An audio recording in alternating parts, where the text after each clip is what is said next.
You're listening to Francis Oblivion and the Mad Undead by J. Johnson Higgins. This audiobook edition is a Kiss the Widow production.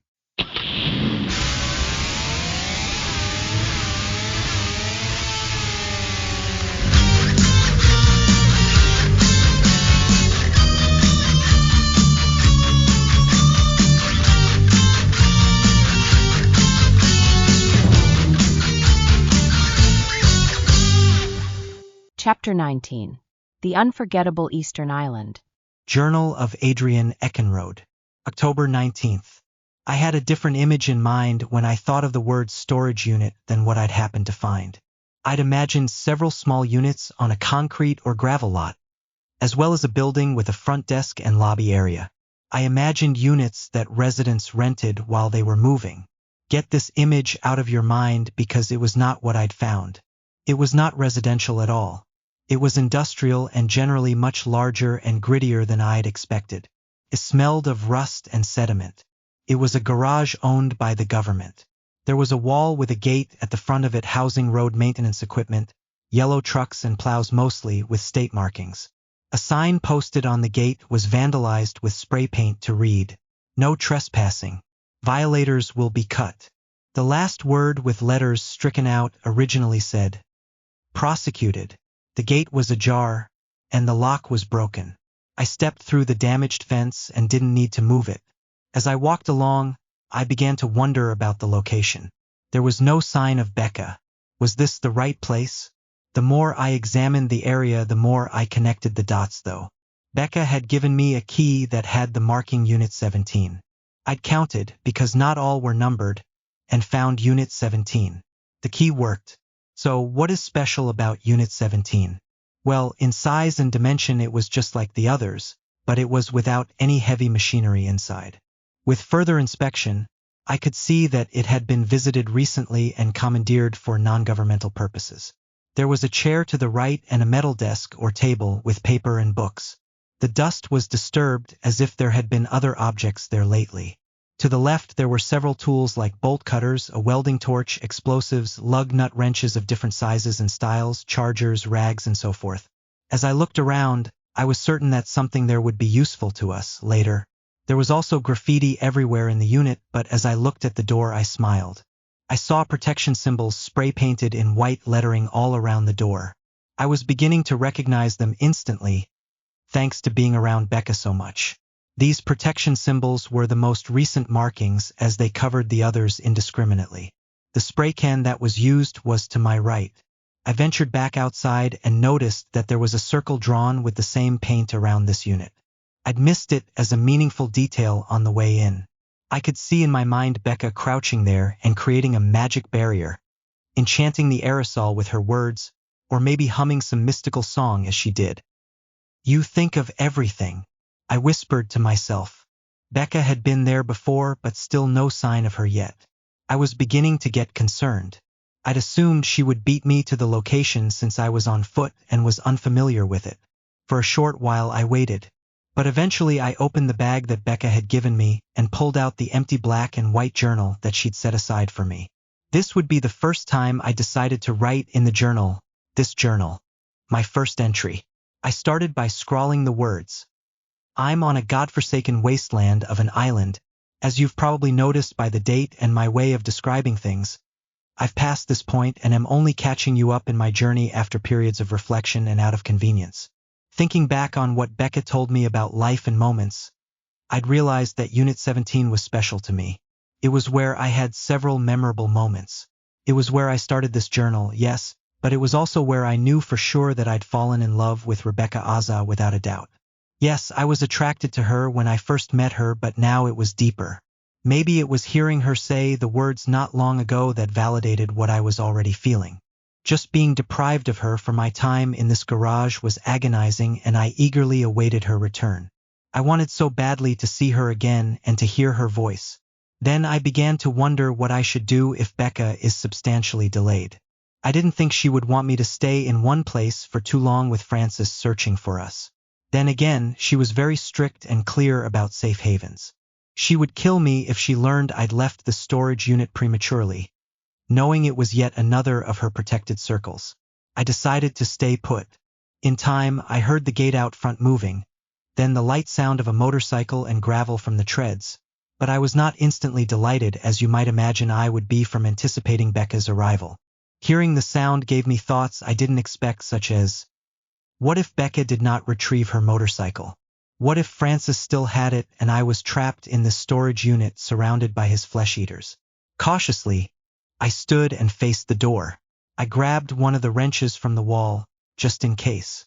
I heard slow footfalls on the gravel and then the concrete. I stood ready for anything, or so I thought. As it turned out, I was not ready for what followed at all. Journal of Dr. Rebecca T.D. Stars, Aza, October 18th. The whole experience of seeing Francis up close was unreal. It was like seeing a statue of my ex that could move and not knowing when it would or what it would do.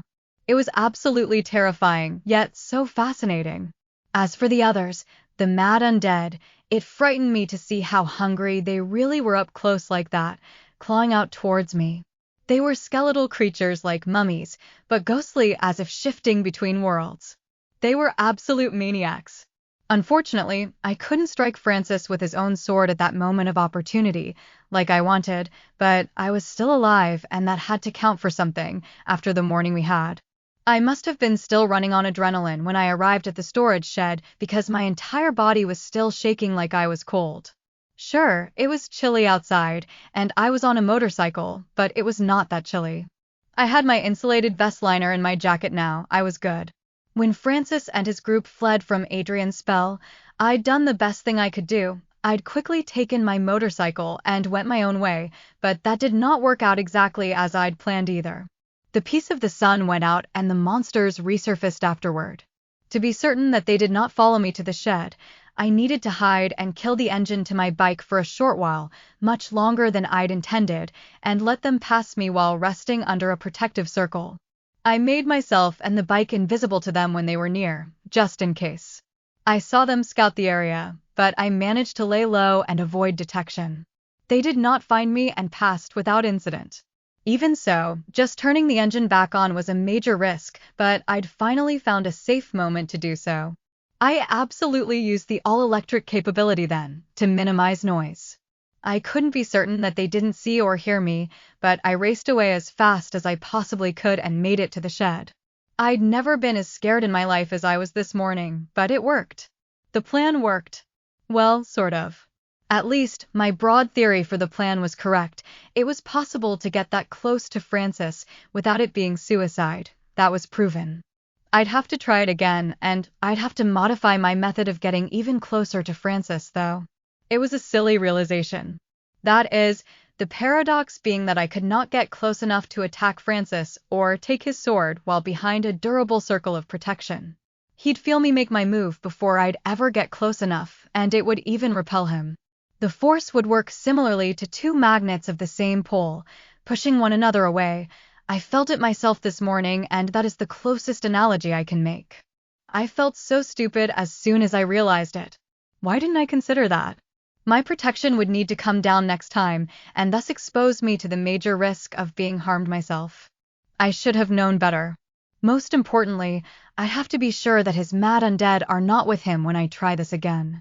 I cannot have that variable. Otherwise, I can't describe the joy that hit me when I walked the bike into the garage, flipped my visor up, and saw Adrian standing near the far end. "You found it," I said to him as I deployed the kickstand for my bike and ripped my helmet away. I approached him and saw him sigh in relief. He set down a wrench. I don't know what came over me, but I dropped my helmet aside and leaped up onto him, both feet off the ground. With more force, I'm sure I would have brought my little guy to the ground in an instant. He didn't go down, though. Instead, we both slammed into the table behind him, his bruise, not mine. "Sorry, Adrian." He managed to support me anyway and set me back down. "Thank you for waiting. I had a few setbacks." Where would I have gone? Adrian asked rhetorically. Besides, I learned my lesson last time I left one of the circles. Good. I just kept grinning like a fool. I was this close to Francis, I explained, showing him with my thumb and index finger a space of next to nothing. "You did so well, babe. I'm so proud of you with the spell. Maybe everything didn't go exactly as planned, but that's okay. I learned something today. So next time it will work. I'm sure. That was such a rush, wasn't it? I asked and could not stop laughing and springing like I was skipping rope. He replied with, That's one way of putting it, I suppose. I was worried about you. Don't be. He couldn't have touched me if he wanted to. I'm not afraid of him. Let me clarify for a moment. I was not lying to Adrian when I said I wasn't afraid. It's more like I was afraid of Francis the way I'd be afraid of something going wrong in a big performance. I felt that I'd be fine, given the backup plans, but I wanted to succeed and knew I could now, but I feared the possibility of failure. That was what gave me the shakes. It was pure adrenaline. This wasn't like it was a year ago for me when I had no clue of what was happening or what I was getting into. Instead, I was mostly just pissed off and wanted Francis to be over and done with. Are you all right? Adrian asked me. My response, I threw my arms around his neck, put my lips to his, and kissed him for a very long time. Adrian seemed unprepared in that instance, and it wasn't until I went for a second round with him that I think he truly kissed me back like I wanted him to. The look in his eyes at first was one of pure surprise, seeking additional confirmation from me, as if I'd made a mistake and must have kissed the wrong guy. His face said, Are you sure? I put that doubt to rest quickly. Yeah, I whispered, answering both his original question, if I was okay, and the second question on his face after the kiss. Was I sure? I could feel that I was still riding that familiar high of moving fast and dangerously. I felt like I could do just about anything at that moment, and Adrian was clearly in my sight. I was exactly where I wanted to be. I'd never been so sure I'd wanted Adrian as at that moment, and so I claimed him without second-guessing myself like usual. I gave him not-so-subtle hints of my intentions. I took his hand in both of mine and led him to the concrete wall. I put my back to that cool, dusty wall, locked my eyes into his, and tugged him into me until our bodies touched undeniably from head to toe. It felt like I was putting my life into his hands, giving him the option to embarrass me or love me, inside and out, or maybe a little bit of both with unrestricted access. It had been well over a year, well, damn, more than that, since I'd even come close to this kind of contact with anyone for every reason you could think of. Life and all its important things had gotten in the way, to put it lightly, and part of me wondered if Adrian could sense the deprivation all over me. This combination of becoming the hermit I never wanted to be and my yearning for this kind of connection in spite of it. I was out of practice, except with myself, so while I at least knew what I wanted, I personally felt clumsy.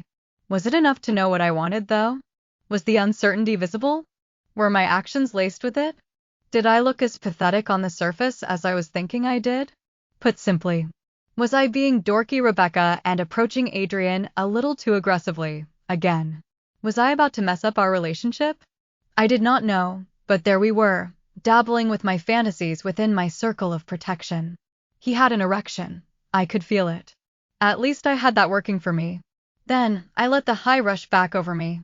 It was like stunting. I forgot about all my insecurities for a moment, and I allowed myself to have fun with Adrian. He was my guy, and I knew he was. We just needed to clearly define what that meant, and our bodies needed to move together. We were going to have fun here. I wouldn't say Adrian was an expert at any of this, and that was obvious upon making my move, but that was okay. I could not have asked for or wanted Adrian any other way, to be honest. There was no better partner than the one who made me feel that exposing my insecurity was not a mistake and that I wasn't being silly after all. It was quite the opposite. He found nothing silly about my action. As with everything else I observed with him, he did not need to be an expert to be committed or be just right for me at that moment, but he did hint that he wanted my guidance, was a little nervous, a natural submissive partner, and that he lacked some practical experience in what I was asking of him. I didn't overwhelm him, and in return he made me feel extra special. I simply gave him cues and showed him what I wanted, and he responded accordingly in that innocent but balanced way I'd become so familiar with. I undid and dropped my armored jacket on the ground. He'd struggled with it, to which I laughed, but I assisted. It was cold, but I didn't care. I invited him to further explore my body. He was so aroused and so curious, planting kisses all over me as I watched, and I mean everywhere. I welcomed every move, amused all the while. Why did he like me like this? Why was he so ready to jump at adoring me so much when I said, just go for it? I didn't know, but I wanted him to just keep fucking telling me about how much he did, just like he was. That was what did it for me, his whispers of how great he thought I was. No one's ever worshipped my screwed up existence like Adrian did in those moments. It felt so good. I playfully ran my fingers through his hair and gently guided him everywhere I wanted him. I giggled at some moments because it tickled, but in others shut my eyes and took a deep breath from the arousal. I was going to fuck Adrian today, right here in the shed. That was my plan. With this play, I believed we were on our way, and nothing could stop us, but then something unexpected happened. Journal of Adrian Eckenrode, October 20th. I'd never kissed a woman with a piercing on her lips before today, but I highly recommend it for anyone who hasn't or has doubts. You will not be disappointed. There came a point where I was on autopilot. The fantasies I had of Becca since I'd met her suddenly started coming to life, and without words, she was telling me to just indulge in them, and she wouldn't think less of me. Becca became more in control. She seemed to really know what she was doing and did not need a clue from me on what worked or what didn't. She just seemed to know. I followed her lead. You excite me so much, I whispered. Prove it. Becca said. Show me. Show me all of it. Right here and now. Show me how much you like me, and don't hold back. It was all great and good, certainly a dream come true, but it was also the biggest tease of the century, and here's why. I was ready to make love to the woman of my dreams, whom I'd held in my mind as a fantasy for days. She asked me to do it. We were alone in Unit 17, but before we'd gotten too far, there was a moment where the whole situation took an unexpected turn. During our moments of presumed safety, I continued to look into Becca's eyes, monitoring her reactions. Something changed. Her eyes suddenly became wider, and she suddenly looked past me. I wondered for what reason, but quickly learned. Becca suddenly grabbed me by the collar and shoved me to the ground. She landed on top of me. Chunks of the concrete wall behind her started to fly around us, and dust as well. This was the result of machine gun rounds ripping through the wall, and Becca just saved us from them. The dust now revealed laser sighting all along that damaged wall. I tried to sit up, but Becca indicated that I should stay down for the moment as she crouched and quickly slung her motocross jacket back on and zipping up her pants. My fucking life. She swore, shaking her head. Unbelievable. You can't make this shit up. She looked to me and asked. Honestly, could you make this shit up? It was a rhetorical question. So fucked up. Outside, there was a black helicopter hovering. It arrived so suddenly and was whisper quiet until bearing down on us this way, getting closer by the second. I mean, look at that. Where the fuck did he get that? It makes no fucking sense. She added. The helicopter began to turn, which revealed a huge mounted machine gun, much larger than the firepower we'd just endured. There was a pause before the second set of gunfire started, and Becca used that brief opportunity. Becca stood up and said a few words. It sounded like, "Fair Lorgon all steep." I could not understand the words because they sounded like they were in another language, as well as strangely echoing across the land, miles away as if from the top of a mountain. Very loud and very deep. She pivoted and outstretched her right arm in a receiving manner with the night athame in it, glowing red. This caused the circle of protection to thicken, as she's later described in her own words, to become visible and repel objects such as bullets. Then, she sheathed the night blade, pulled her morning and day athames and crossed them before her. A wind began to sweep through the shed in reaction to her movements. The gust of wind blew everything around. Papers, tools, books, and even the table began to move. The newly oncoming giant bullets that would have otherwise ripped us both in two suddenly could not. With another sweep of her arm, she reinforced the circle of protection so that less could make it through to us. I saw the bullets striking the white force field. Some vaporized. Then, like a fast pitch, she threw her collected gust of heavy wind toward the helicopter, causing it to lose control. It turned unnaturally, and then the nose of it faced upward. I could see the propellers failing. It was only a matter of seconds before the chopper hit the ground, tail first. A big orange explosion followed, and a ball of heat rippled through the area. The chopper crash-landed at a low altitude and the whole thing was over very quickly.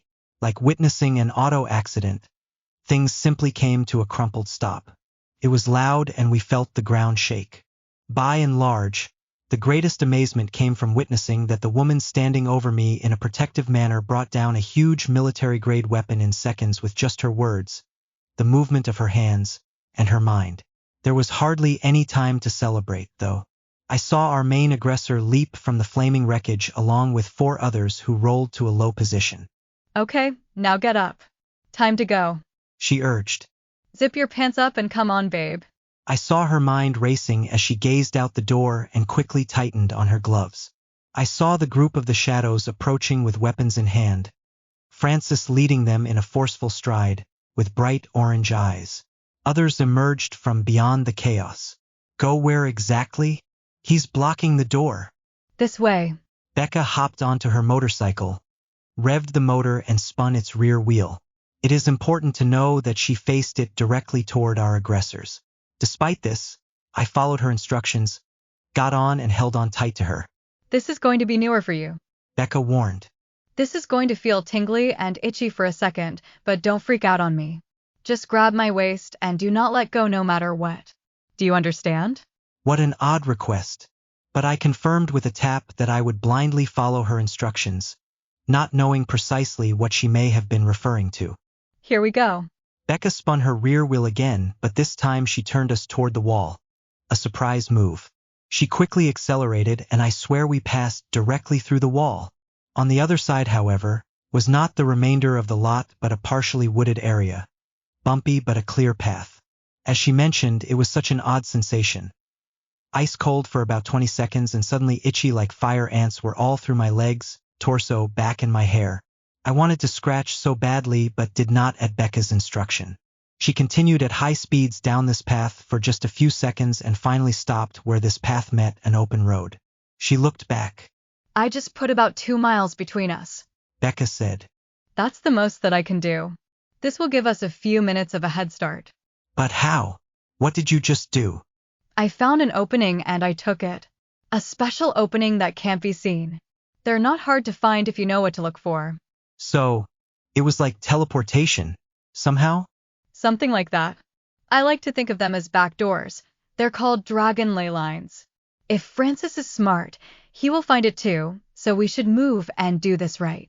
So far, we've managed to stay out of his view for short periods of time, but it's always a close call and not very efficient. This island is small, and he will find us soon. It's just a matter of time. Since that's inevitable, we need to try again at striking Francis when he shows up. We can't do that here or from the garage or anywhere like that. It's too confined and too easy to be surprised. I'd prefer that facility over there, lure him in and destroy him. Becca pointed to a large building standing on the horizon with a huge smokestack protruding from it on the far side of the island. I assumed she had something in mind for when we arrived there, but first things first. Survival. There are really only 2 ways across this island from here. Francis probably knows both of them. One way is through the woods and dirt trails, if we continued that way. Becca pointed down a forking path. It's indirect, but it could work. It would just be a terrible situation if he did find us on that path. It's, again, too easy to be surprised there. The other way is the main road, Junks Road, she said. It's faster, more direct, and we could move faster with my bike, but there's no way we'd get by unnoticed. It's very exposed, and he'd instantly see and hear us from pretty much any vantage point. I realized that Becca was doing what she usually does. She was not asking me to select one path or the other. She'd already done so, but was merely bouncing her thoughts off me, hearing them aloud and seeing if I had something to add or any major objection. Since they're going to see us anyway, I think we should take the main road. What do you think? She asked. I suppose if we are going to be a target, it is better to be a fast-moving one. We should get moving then. Becca looked back to the facility, as did I. I say we make a break for it. We can't stay here much longer. Are you ready? Okay. Is it all right if I drive us this time, since we have a head start? I offered. You should have been there to see the spectrum of expressions that appeared on Becca's face when I made the offer. At first, She let out a little laugh and pulled the bill of my cap down over my face. Shut up with your stupid extremes cap. I'll pretend I didn't hear that. I corrected my hat. When Becca realized that I was serious, she turned to me with wide eyes and said, Babe, you're not driving, I'm driving. She was very insistent with this. You're still shaky. I can't believe we're having this conversation, here and now. I'm not that shaky, I replied. You are. You just started. You've never even been in traffic before and now you want to do this, out here? It's like an obstacle course. But I've gotten better. You said I was better. I'd realized then that we sounded like little kids. Maybe siblings fighting over the task. At least I did, anyway. Fair enough. I'll let you drive, but only if you can answer one question for me. A simple one. Okay, what is it? I'll answer it. Where's the switch for the headlight? She shifted aside. Show me where that is and she's all yours. She crossed her arms and waited. I looked over her dashboard, searching. I did not find it. I'm not trying to be mean, but the reason you can't find the light is because you've never had to find it before, just like so many other things in this situation. It's here. She pointed to the left handle. Low beam, high beam, signals, horn, it's all over here, babe. You've never driven at night, and it's a little dark out here, foggy, slippery, and you'd have a passenger too. That all feels very different from what you've done so far, and I'm not comfortable putting you in that position yet. Not now. I've done performances in worse conditions. Hell, I've done stunts on this road before. I don't want you to get the wrong impression. You are better than you were, but if those things out there see us, and they will, we may need to change the plan, and that requires some fast thinking with this machine that even experts don't get right every time. It's very dangerous for both of us. Let me handle this. I can get us across this island in one piece, and even make it fun, promise. You want me driving? Okay, was my response. Thank you for understanding. She nudged me with her elbow. You'll get your chance. Maybe when this is all over, you'll take me to one of your baseball games. It'll be warm and sunny, I'll get buzzed and belligerent, and you'll get to drive me back. She teased. Becca was right again. She should have driven while we were out there in this eerie eternal dawn. But before you make up your mind and conclude that I give in too easily, I want to say a few things. First, Becca is a very direct person, and she will usually get her way, I've found. Second, I want to remind you of my agreement with her that she would call the shots here. I was just sticking to our agreement. This was me following her rules, and I was slightly out of line to be challenging her to begin with. Finally, I would not have brought up this little bit of talk unless it was relevant in some way. It was. In short time, I learned by experience the cardinal reason why Becca needed to be the one driving that motorcycle. If I'd been driving, we would not have made it out of the next situation alive, and she really was the best at what she did. Here's what happened. We approached Junks Road, which I learned from looking at the street sign was actually the generic Junction 5, but was spray painted to read Junks Road, with the end of the word junction scratched out, a letter K added, and an S painted over the number 5. The visual brought a short-lived grin to my face. The name Junks Road will do for me, especially after seeing what lay along that barren stretch. There were piles of different things along the way. Concrete in one pile, what looked like different colored sand in another. There was scrap metal in another pile, tires in the next. That road was full of surprises. There was the occasional long stretch of nothing but slippery gravel, and then the piles would repeat. Some of these things had found their way into the street itself, but Becca skillfully dodged them with the precision of a robot. As the true name of the path suggests, there were a total of 5 main arteries on the island, ultimately leading to the same single road, like long exit ramps. Only 2 junctions were accessible from our side of the island.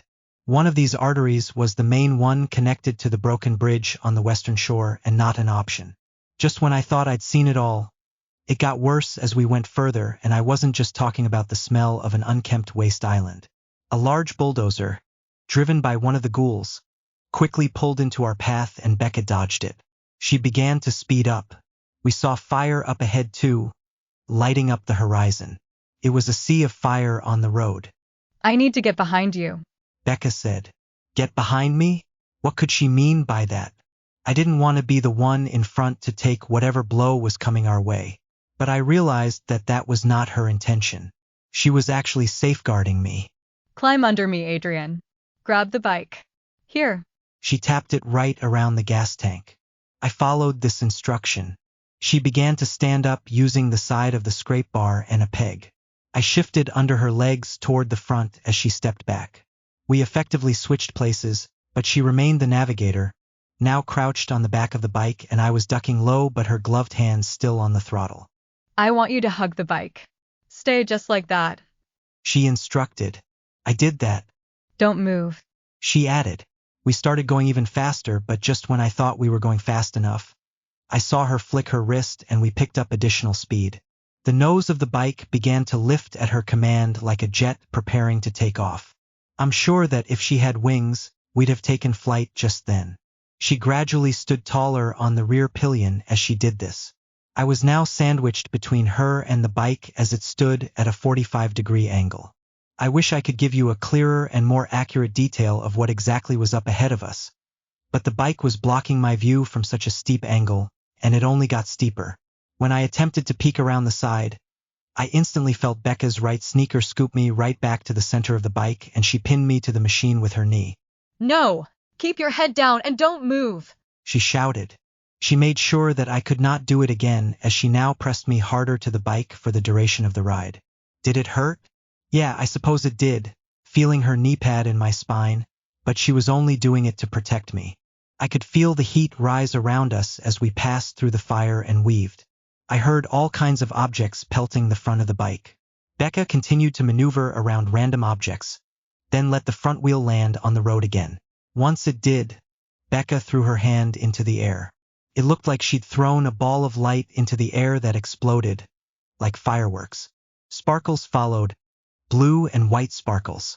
The sparkles floated down like a localized snow shower. I wasn't sure what she'd just done. In short time, we cleared whatever the threat was, zipped beyond the sparkles, and continued down the road. Journal of Dr. Rebecca T.D. Stars Azza, October 20th. We raced on past the fiery mark in the road that Francis had emerged from, and his followers bathed in its glow and shouted as we flew by. Though the gunfire was unexpected, we dodged it, and it was brief. I'd looked over my shoulder and saw that Francis was not too happy with this outcome and reached out towards me. I knew he could not catch us because I trapped him. At least, temporarily I did. I conjured a force consistent with snow but stronger, like ice and sleet, that can freeze a demon. It works the same way in my dreams.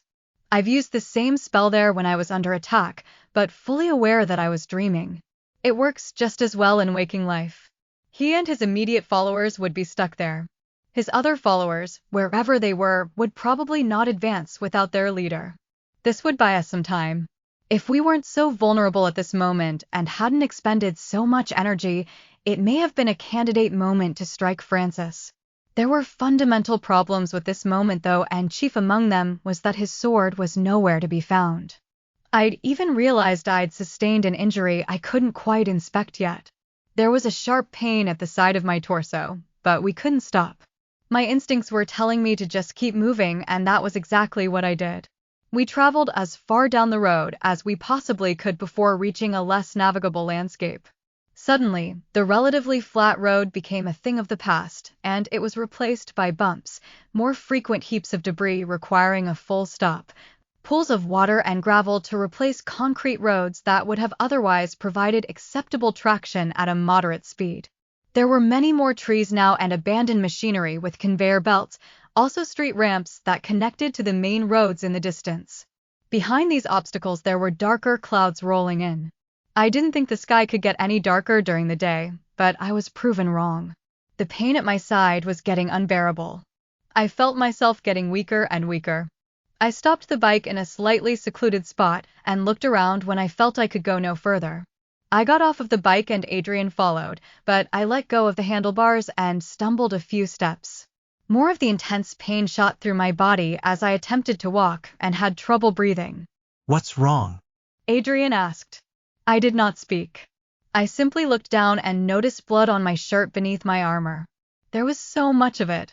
I touched my side, looked at my hand, and realized I must have been shot and didn't even realize it.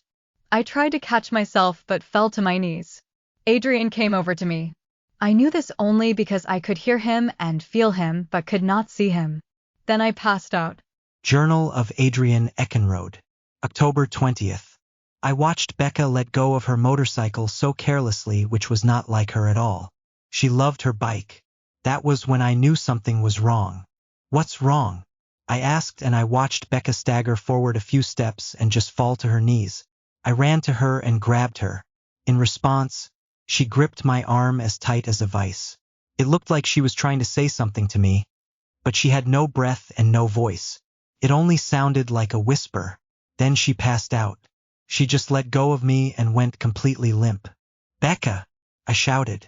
That was when I noticed the blood beneath her armor jacket. I fought to open it. I examined it and I could see that she must have been shot. She had an exit wound as well, so the bullet must have gone completely through her. "Stay with me." It was so much blood and I needed to stop the loss. I put my hands on my head as my mind raced. We were in the middle of nowhere with minimal supplies. Becca was bleeding to death and I was panicking. While applying pressure, I frantically went through what medical supplies were in the backpack, found what I needed, and I tried to stop the bleeding, but I did not think it was making enough of a difference at first. Eventually, I realized that much of the blood was already there and my efforts were getting somewhere. While she was not bleeding like she was a second ago and she seemed more stable, I assumed that it must have been because I was too late. Becca's face was empty, no pigment, and her eyes were open. She was not breathing and she had no pulse. I tried again and again to resuscitate her, but it was not working. For a moment I froze, but I kept at it. This was not supposed to happen, and I didn't even know how much time I would have before Francis appeared on the horizon to finish me off as well. "Becca, I need you." I looked around the area and realized that while she did get us to relative isolation and a safer distance, we were still exposed to the road. I grabbed Becca under her knees and under her arms and moved her to the other side of a nearby large truck. At least there we are completely out of the view of the road. I positioned her on her back respectfully and said to her, "Please, stay with me." I stood and went back to grab the backpack so I could continue treating her. I also realized I needed to move her bike as well and get it out of view eventually.